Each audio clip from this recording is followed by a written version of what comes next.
you also sent out a really amazing candle that says Scott was it Scott probably hates this candle or Scott hates this candle? Scott probably hates this candle. Genius. So the way that I came across you at first, before I'd read any of your books, was actually a response to Scott. Do you want to explain for people who maybe haven't come across that yet, who Scott is? Absolutely. So Scott is a disgruntled reader who decided to email me on the eve of Christmas Eve and to tell me how much he hated my book. He told me I should stay out of literature. He told me to write a better book. And I've gotten plenty of hate emails before, and I never respond. But because of the timing, I decided to respond to his email, and it was passive aggressive. I just said, thank you for reading. I hope you and your family have a happy holidays and a happy new year. And I figured most people would be like, oh my God, there's a human responding to me now on Christmas Eve. I should either apologize or just not say anything and maybe do some self-reflection. Scott did not.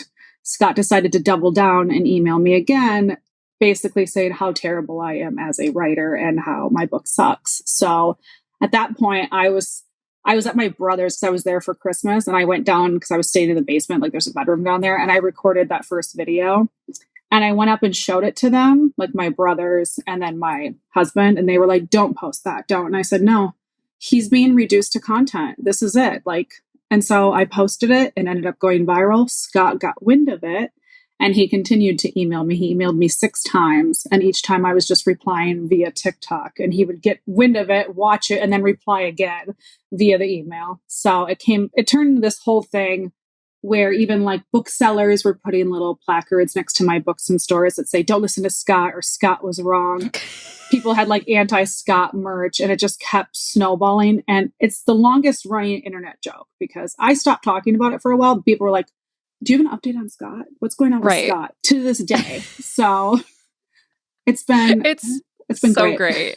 Yeah. And I'm sure it's gotta bother him so much that like his hatred of your writing has actually led to so many people discovering it and loving it. Like that's really does he ever still reach out, or has he gone silent now? He went silent. The last one was when I found out people were review bombing his business.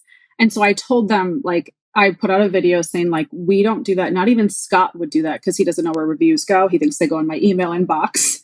And so people deleted all their reviews, and then he stopped after that because he realized I'm not a bad person. I'm just a bad writer. So, which you are categorically not a bad writer. You're an excellent writer. But I love that you used what we, always get on the internet, like the hate. And anytime you create something and have the boldness to put it out there, we all kind of like run the risk of getting that kind of feedback. Have you yet, or will you in the future create a character to kill off with the name of Scott? What's funny is there's a Scott in The Perfect Marriage, and that's the book he hated. And I was like, maybe he didn't like that. I also my husband and I wrote an audio original called #CrimeTime, and we put an officer Scott in there who's a complete douche. But I'll probably do like another Scott in the future as another nod to my Scott. My pen pal. I love it. Your pen pal, Scott. I love that so much.